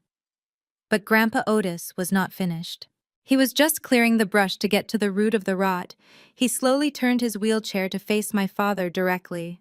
Vernon sat frozen, his face a mask of sweating wax, unable to look away from the man he had underestimated for so long. Otis cleared his throat, a sound that echoed like a gavel in a courtroom. Vernon, he began, his voice deceptively soft. We have established that you enjoy the finer things in life. The country club memberships, the vintage wines, the luxury cars, and of course this beautiful home in the suburbs. It is quite a property. 4 bedrooms, 3 baths, a manicured garden. It must cost a fortune to maintain. My father swallowed hard, adjusting his tie as he tried to regain a shred of his composure. He saw a lifeline. He thought his father was pivoting back to pride, back to the narrative of the self-made man. Yes, Dad, Vernon said, his voice gaining a little strength. It is a lot of work, but I believe in providing the best for my family. I bought this house 5 years ago because I wanted Patricia to have the garden she always dreamed of. It was a stretch, but my investments paid off. I have carried the mortgage on my back without complaining once. It is my castle. Grandpa Otis nodded slowly, tapping his fingers against the armrest of his chair. Your castle. You bought it. You pay the mortgage. That is the story you have been telling the neighbors, isn't it? That is the story you told the country club. That is the story you told me every time I asked why you couldn't visit me more often. Absolutely. Vernon lied, the arrogance creeping back into his tone. I worked double shifts. I made sacrifices. That is what a patriarch does.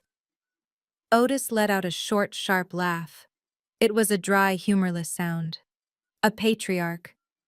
Vernon, you wouldn't know what a patriarch was if it hit you in the face with a brick. He raised his hand and snapped his fingers. Mr. Henderson, the family lawyer, who had been standing silently in the corner like a shadow, stepped forward. At the same time, I stood up. I didn't say a word.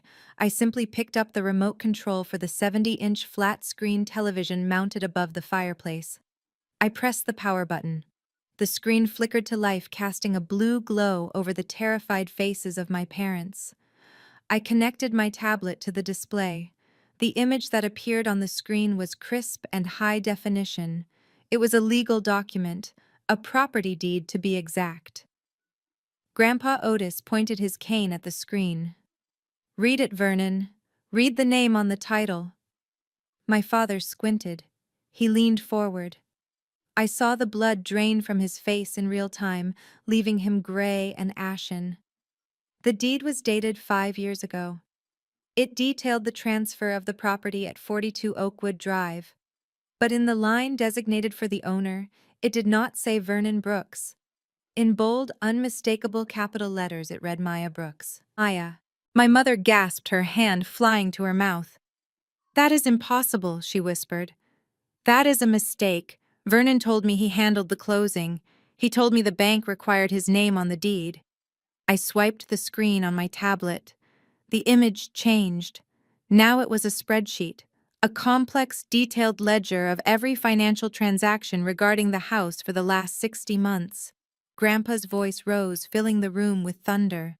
"There is no mistake, Patricia. Your husband was bankrupt 5 years ago. He gambled away his retirement. He was days away from foreclosure and eviction.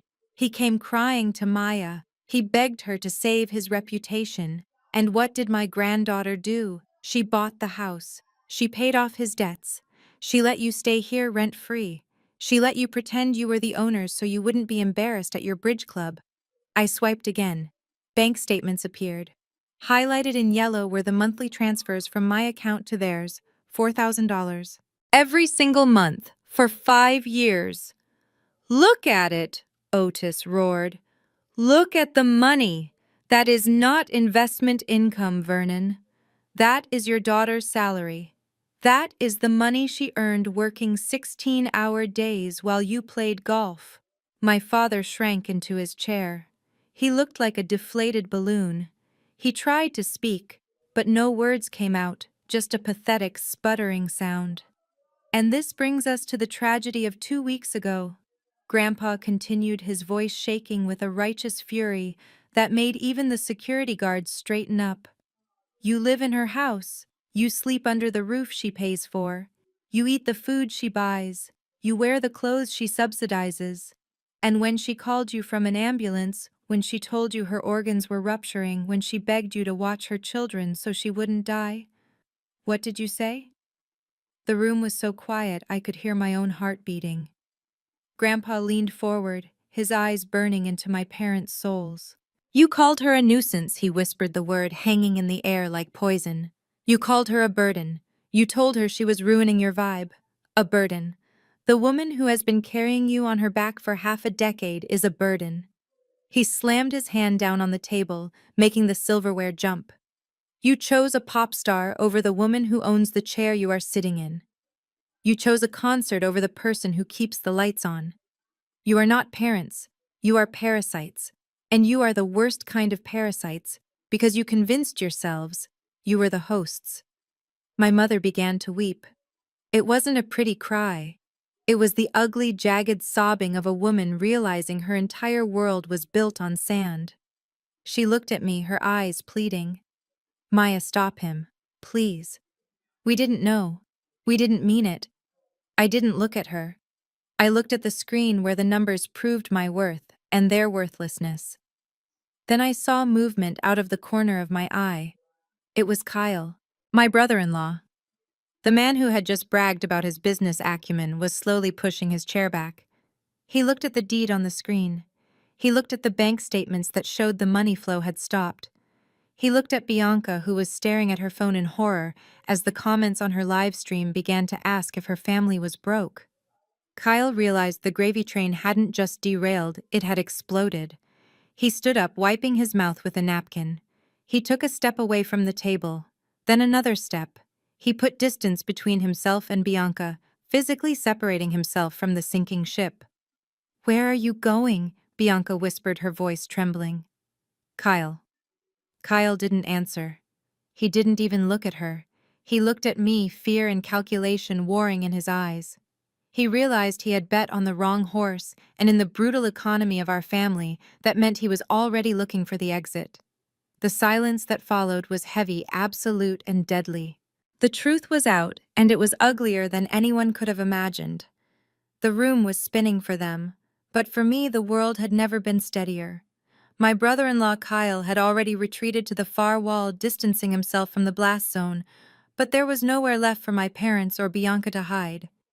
The image of the property deed on the television screen burned like a neon sign, illuminating 5 years of deception. My father Vernon was slumped in his chair, his face a mask of gray ash. My mother was weeping into her napkin, her tears ruining the silk of her dress. Bianca stared at me with wide, terrified eyes, her phone lying forgotten on the table. The live stream finally ended. Grandpa Otis cleared his throat again. It was the sound of a judge preparing to deliver a death sentence. "Vernon, you spent the last hour talking about my legacy," Otis said, his voice slicing through the whimpering sounds coming from my mother. "You spoke about carrying the torch. You spoke about the burden of leadership. Well, I have decided to relieve you of that burden permanently." He gestured to Mr. Henderson, the lawyer, who opened the briefcase and produced 3 crisp white envelopes and 1 thick leather-bound folder. "This morning before coming here, I executed a new last will and testament," Grandpa announced. "The previous draft, the one that left my construction company, my investment portfolio, and my liquid assets to you, Vernon, has been shredded. It no longer exists." My father made a choking sound, reaching out a trembling hand, as if he could physically stop the words from hanging in the air. "Dad, please," he rasped. "You cannot do this. I am your son. You are my biological son." "Yes," Otis agreed coldly. "But you are not my heir. An heir builds. An heir protects. You destroy. You consume. And I will not let you consume what took me 40 years to build." Grandpa placed his hand on the leather folder. "The entirety of my estate, valued at approximately $2 million after taxes, has been placed into an irrevocable trust," he declared. "The sole beneficiaries of this trust are my great-grandchildren Leo and Luna Brooks." He looked at me, his eyes softening just a fraction. "And the sole trustee with full power of attorney and absolute discretion over every penny until the twins turn 25 is Maya." Bianca shrieked. It was a sharp, piercing sound of pure entitlement being crushed. "What? That is not fair. She is already rich. She has the house. Why does she get everything?" Otis turned his gaze to her. It was a look of pure disgust. "You do not get nothing, Bianca," he said calmly. "I have not forgotten you. Or your parents. Mr. Henderson, please distribute the bequests." The lawyer stepped forward and handed one of the white envelopes to Vernon, one to Patricia, and one to Bianca. They grabbed them desperately, tearing them open with shaking fingers, hoping for a reprieve, hoping for a check that would salvage their lifestyles. They pulled out the contents. Inside each envelope was a single crisp $1 bill. My mother stared at the dollar bill in her hand, her lip quivering. $1. "Is this a joke?" "It is a legal strategy," Patricia Otis explained, his voice devoid of pity. "If I left you nothing, you could sue the estate claiming I forgot you, or that I was senile. By leaving you $1, I am acknowledging that you exist and that I have consciously decided you deserve absolutely nothing more. It is bulletproof. You cannot contest it. You cannot fight it. You are disinherited. My father crushed the dollar bill in his fist, his face turning a dangerous shade of purple. I will sue you, he roared, standing up and knocking his chair over. I will drag you to court. I will prove you were coerced. Maya manipulated you. Sit down, Vernon, I said. I didn't shout. I didn't have to. I simply spoke with the authority of the person holding all the cards. I reached under the table and pulled out a large manila envelope of my own. You can try to sue.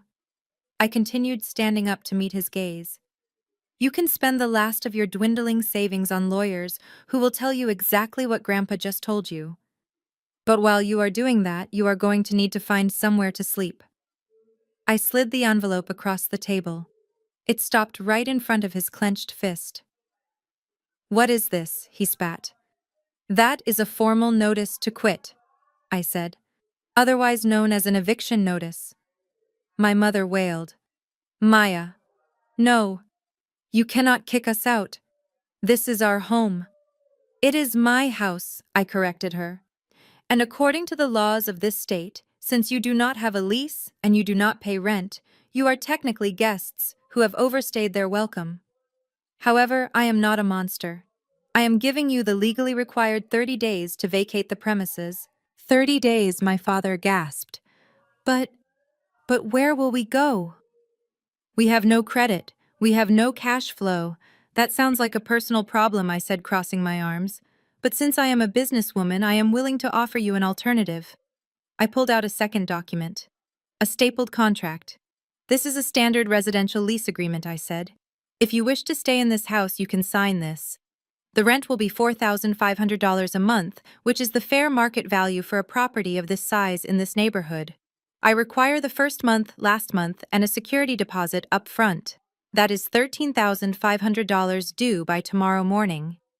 13,000, my mother screamed. We don't have that kind of money. You know we don't. Then you better start packing, I said. Bianca stood up, her face streaked with mascara tears. You are evil. Maya, you are actually evil. How are we supposed to live? I have school. I have my thesis. I laughed. It was a cold, sharp sound that silenced her immediately. Drop the act, Bianca, I said. I called the university registrar this morning. I spoke to the dean of students. Bianca went pale. What I asked them why my tuition payments were being returned? I lied smoothly. And they told me the truth. You haven't been enrolled for 3 semesters. You were academically dismissed for plagiarism and non-attendance a year and a half ago. The room gasped. My parents looked at Bianca in shock. You told us you were on the dean's list, my father whispered. She was on a list, all right, I said. The blacklist. And since fraud is a crime, and since you used the U.S. postal system to mail me fake report cards to solicit money, I have forwarded all the documentation to the fraud department at my bank. They might be contacting the police. Bianca collapsed into her chair, burying her face in her hands. And Kyle, I said, turning to my brother-in-law who was inching towards the exit. Don't think you are walking away clean. Kyle froze his hand on the doorknob. I didn't do anything, Maya. This is between you and them. Is it? I asked. Because I also had a lovely chat with my accountant. He was very interested to see the tax returns you and Bianca filed jointly, specifically the part where you failed to declare the 6 figures of gambling winnings and losses you cycled through offshore betting sites. The IRS takes tax evasion very seriously, Kyle. I sent them your username and transaction history anonymously about an hour ago. Kyle looked like he was going to vomit. He didn't say a word. He just ripped the door open and ran out into the night, leaving his wife and her family to burn. The room descended into chaos. My mother was on the floor, clutching the hem of my dress, begging, pleading, promising she would change, promising she would love me if I just gave them another chance. My father was shouting at the walls, cursing his father, cursing me, cursing the world. Bianca was sobbing, rocking back and forth. I looked at Grandpa Otis. He raised his glass of water in a silent toast. "Mr. Thorne," I said to the head of security. The large man stepped forward from the shadows. "Yes, Ms. Brooks, please escort these guests to their cars," I said. "They have a lot of packing to do, and I have a birthday cake to eat with my children." My parents were dragged out, still screaming, their cries echoing down the driveway until the heavy front door slammed shut, silencing them for good. I stood in the quiet foyer, took a deep breath, and felt the weight of 5 years lift off my shoulders. It was done. The illusion of the perfect family did not just crack. It shattered into a million jagged pieces right there on my dining room floor. The air was thick with the smell of expensive perfume and sudden raw panic. My brother-in-law, Kyle, was the first to break the tableau. The man who had spent the last hour calling my grandfather bro and bragging about his non-existent business empire turned on my sister with the ferocity of a cornered animal. The realization that the golden goose was dead and that he was potentially facing a federal investigation for tax fraud stripped away every layer of his charm. He spun around to face Bianca, his face twisted into a mask of pure ugliness. "You lied to me!" he screamed, his voice cracking with rage. "You sat there for 3 years and told me you were set for life. You told me the old man was going to cash out and we would be royalty." Bianca reached for him, her mascara running down her cheeks in black rivers. "Kyle, please," she sobbed, grasping at the sleeve of his jacket. "We can figure this out. We are a team. I love you." Kyle laughed, and it was a cruel, hollow sound. "You love me. You trapped me, Bianca. I wasted 3 years of my prime on you because I thought you came with a trust fund. What are you now? You are a college dropout with no money, no skills, and a fraud record. You are nothing." He reached for his left hand. With a violent jerk, he tore off his platinum wedding band. He threw it at her. The ring hit her in the chest and bounced onto the hardwood floor with a dull metallic ping that echoed in the silence. "I am done," Kyle spat. "Do not call me. Do not follow me. I am going to call my lawyer and file for an annulment based on fraud." He didn't look back. He stormed out the front door, leaving it wide open. We heard his sports car engine roar to life and tires screeching against the pavement as he sped away, leaving his wife of 3 years broken on the floor. Bianca wailed. It was a high, keening sound of absolute despair. She curled into a ball, rocking back and forth, clutching the spot where the ring had hit her. But I did not have time to pity her, because now the attention shifted to the two people who were responsible for creating this monster: my parents. My father Vernon was leaning against the wall, his hand over his chest, gasping for air, as if he were having a heart attack. But I knew his medical history better than he did. It wasn't a heart attack. It was a panic attack induced by the terrifying prospect of poverty. My mother Patricia, however, went for the only weapon she had left: emotional manipulation. She threw herself at my feet. Literally. The woman who had slapped Mrs. Higgins' hand an hour ago, the woman who had demanded VIP treatment, dropped to her knees on the Persian rug. She crawled towards me, her hands reaching out to grab the hem of my dress. "Maya, baby, please," she cried, her voice trembling with hysteria. "You cannot do this. You cannot kick us out. We are old people. We have nowhere to go. We have no savings. We spent it all keeping up this house for you." "For me," I asked, taking a deliberate step back so she couldn't touch me. "You spent it on country clubs and designer bags." "We made mistakes," she blubbered, tears dripping off her nose. "We were foolish. But we are your parents. I changed your diapers. I sat up with you when you had chicken pox. Doesn't that count for anything? You cannot leave us homeless. We will be the laughing stock of the town." I looked down at her. I looked at the woman who had ignored my calls from the ambulance because she didn't want to ruin her vibe at a concert. I looked for a shred of empathy, a spark of love, but all I saw was a desperate woman terrified of losing her social standing. "You are right, Mom," I said, my voice as cold as the grave. "It would be terrible if you were homeless." But lucky for you, there are hotels. Hotels, she gasped, looking up with a glimmer of hope. You will pay for a hotel? I smiled. It was a sharp, dangerous smile. No, Mom. You will pay for it. There is a lovely Marriott downtown. I am sure they have a suite available. You can just use that credit card you used to buy the Taylor Swift tickets. You know the one you said had a limitless limit? Her face crumbled as the realization hit her. Oh, wait, I continued, feigning surprise.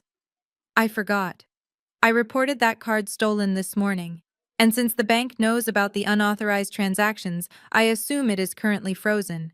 And your personal cards? Well, considering Dad's credit score is lower than his golf handicap, I doubt they will work either. Maya, she screamed, lunging for my ankle. You are a monster. That was the signal. I looked at Mr. Thorne, the head of the security team, who had been standing silently by the door. Mr. Thorne, I said calmly, I believe these guests are now trespassing. Please remove them from the property. And if they resist, feel free to call the local police. I am sure the neighbors would love to see a squad car in the driveway. Mr. Thorne moved with the efficiency of a machine. He signaled his team. Two large men in catering uniforms stepped forward. They didn't drag my parents, but they were firm. They lifted my mother to her feet by her elbows. Another guard took my father by the arm. Get your hands off me, Vernon shouted, finding his voice at last. I am Vernon Brooks. I own this house, sir. You have 30 days to vacate, the guard said professionally. But for tonight, you need to leave, now. They escorted them towards the door. Bianca, still sobbing on the floor, was helped up by the third guard. She looked at me, her eyes red and swollen, makeup smeared across her face like a tragic clown. Maya, she whispered, I have no money. Kyle took the car keys. How am I supposed to leave? I picked up her purse from the table and handed it to her. Uber is an app. Bianca, I said, I am sure you know how to use it. You used it enough on my dime. I watched them go. I watched my mother kicking and screaming as she was led out. I watched my father shouting threats that had no teeth. I watched Bianca stumble out into the darkness alone and broken. Mr. Thorne followed them out. I heard the heavy front door close with a solid, definitive thud. Then I heard the click of the deadbolt sliding into place. Silence. Beautiful, absolute silence rushed back into the room. The tension that had gripped the house for 5 years evaporated instantly. The energy of entitlement, of greed, of toxicity was gone. I turned to look at the head of the table. Grandpa Otis was still sitting there. He hadn't moved a muscle during the entire eviction. Now he slowly picked up his glass of water. He looked at me, and a genuine smile crinkled the corners of his eyes. Well, he said, his voice calm and steady. That went better than I expected. I thought Vernon would try to throw a punch. I let out a breath I didn't know I was holding. My knees suddenly felt weak, and I sank into the chair next to him. I reached out and took his hand. His skin was warm and rough, a grounding force in the aftermath of the storm. Are you okay? I asked him. I am fantastic. He chuckled. I haven't had this much fun since I poured the concrete for the city stadium in '72. But more importantly, Maya, are you okay? I looked around the empty room. I looked at the security monitors on my tablet showing the taillights of my parents' taxi disappearing down the street. I thought about the empty bedrooms upstairs that would no longer house people who hated me. I thought about my bank account, which was now solely under my control. I thought about Leo and Luna sleeping peacefully upstairs, their futures secured by the trust fund. I touched the scar on my side. It didn't hurt anymore. I am okay, Grandpa, I said, and tears of relief finally spilled over. I am really okay. Just then the kitchen door swung open. Mrs. Higgins walked in holding a large chocolate cake with lit candles. She had Leo and Luna trailing behind her in their pajamas, rubbing sleep from their eyes but looking excited for cake. "Did the bad people leave, Mommy?" Leo asked, climbing onto my lap. "Yes, baby," I said, kissing the top of his head. "They left. It is just us now." Luna looked at Grandpa Otis. "Happy birthday!" Great-Grandpa Otis beamed the light from the candles reflecting in his eyes. "Thank you, sweetheart." Mrs. Higgins set the cake down in front of him. "Make a wish, Mr. Brooks." Grandpa looked at me. He looked at the twins. He looked at the empty seats where his son and daughter-in-law had sat just minutes ago. "I don't need to wish for anything," he said softly. "I got exactly what I wanted. My family is safe." He blew out the candles. The smoke curled up into the air, carrying away the last remnants of the past. We ate cake in the quiet house, laughing at silly jokes free from the weight of obligation. Outside, the world was dark, but inside the light was warm, and for the first time in my life I knew exactly who belonged at my table. 365 days. That is exactly how long it has been since I changed the locks on my front door and locked my toxicity out of my life. They say time heals all wounds, but I have discovered that time is also a magnificent architect of karma. It builds consequences brick by brick, and watching the structure of my family's arrogance collapse has been the most educational experience of my life. My father Vernon used to complain if his steak was cooked medium well instead of medium rare. Today he does not have that luxury. He and my mother live in a cramped one-bedroom apartment complex next to the interstate highway. The walls are thin and the neighbors are loud.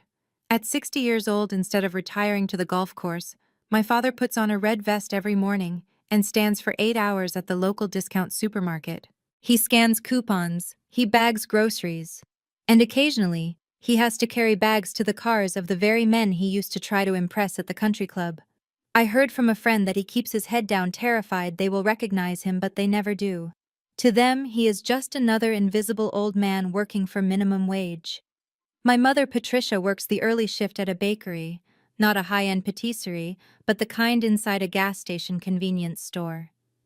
Her manicured nails are gone, replaced by short, practical ones that are constantly stained with grease. She spends her breaks sitting on a milk crate in the alley, smoking cheap cigarettes, and telling anyone who will listen about how ungrateful her daughter is. But nobody listens. They just see a bitter woman who grew old without growing up. And then there is Bianca. The golden child, the influencer, the girl who thought the world owed her a living. She is currently working double shifts at a diner on the outskirts of the city. Her hands, which used to hold nothing heavier than a champagne flute, are now burned from hot plates and chapped from sanitizer. She looks 10 years older. The spark in her eyes is gone, extinguished by the brutal reality of paying her own rent. As for her husband Kyle, he landed on his feet as cockroaches often do. He finalized their divorce 2 months ago and was seen last week in Miami, hanging onto the arm of a wealthy 65-year-old widow who just sold a real estate empire. He is running the same con, just with a different victim. I almost pity her, but then I remember how he threw his wedding ring at my sister, and I realize that predators eventually eat themselves. As for me, the view is a little different. I am currently standing on the deck of a 60-foot catamaran, feeling the warm breeze of the Caribbean Sea on my face. The water is a shade of turquoise that looks like it was painted by a dream. Behind me, I can hear the sound of laughter. Leo and Luna are chasing each other around the deck, their faces smeared with icing from their 6th birthday cake. They are happy. They are safe. They do not know the word burden. They only know the word love. Sitting in the captain's chair, wearing a hat that is 2 sizes too big for him, is Grandpa Otis. At 83, he looks younger than he did a year ago. Spite, it turns out, is a wonderful preservative. He is laughing as he watches the twins, a glass of iced tea in his hand, looking like a man who has won the lottery. And in a way he did. We all did. I was promoted last month. I am no longer the CFO. I am the CEO. The board recognized that if I could clean up the mess of my personal life with such ruthless efficiency, I could certainly handle the company's restructuring. I doubled our stock price in 2 quarters. I bought a vacation home. I started a scholarship fund for single mothers. I built a life that is entirely authentically mine. My phone buzzed in my hand, breaking my reverie. I looked down. It was a text message from a number I did not save, but I recognized the area code. Maya, please, the message read. It was from my mother. Dad's back is killing him from standing all day. He needs to see a chiropractor, but our insurance doesn't cover it. It is only $500. Please, honey, he is your father. Just this once. I stared at the screen. $500. I used to spend that on a Tuesday dinner for them without blinking. Now it was a fortune to them. A lifeline. I looked at my father's phantom pain in the text message. I felt the ghost of the incision on my own side, the scar from the surgery where they left me to die. I remembered the silence on the other end of the phone when I begged for help. I looked up at the horizon where the blue sky met the blue water. It was vast and clean and endless. I smiled. I did not feel anger. I did not feel guilt. I felt absolutely nothing. I walked over to the railing of the yacht. The metal was cool under my hand. I held the phone out over the churning white wake of the boat. They say blood is thicker than water. That is the lie families tell you to keep you trapped in their toxicity. But standing here surrounded by the family I chose, I know the truth. Sometimes the water is clean and the blood is poison. And the only way to survive is to stop drinking the poison. I opened my hand.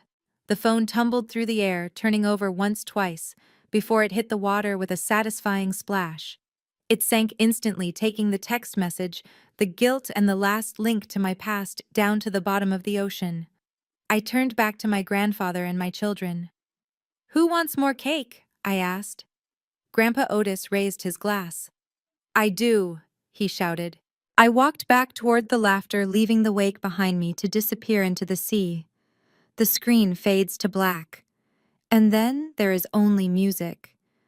The most painful lesson from Maya's journey is that shared blood does not guarantee loyalty. For years, she confused financial support with love, only to realize she was financing her own disrespect. True family isn't defined by a last name, but by who stands beside you when you are most vulnerable. We must learn that setting boundaries isn't an act of cruelty. It is an act of survival. You are under no obligation to keep warm those who set you on fire. Sometimes the only way to find your true family is to evict the toxic one. If this story of justice satisfied your soul, please hit that like button and subscribe for more daily drama. Tell me in the comments below. Have you ever had to cut off a family member to save your own peace? I read every single story.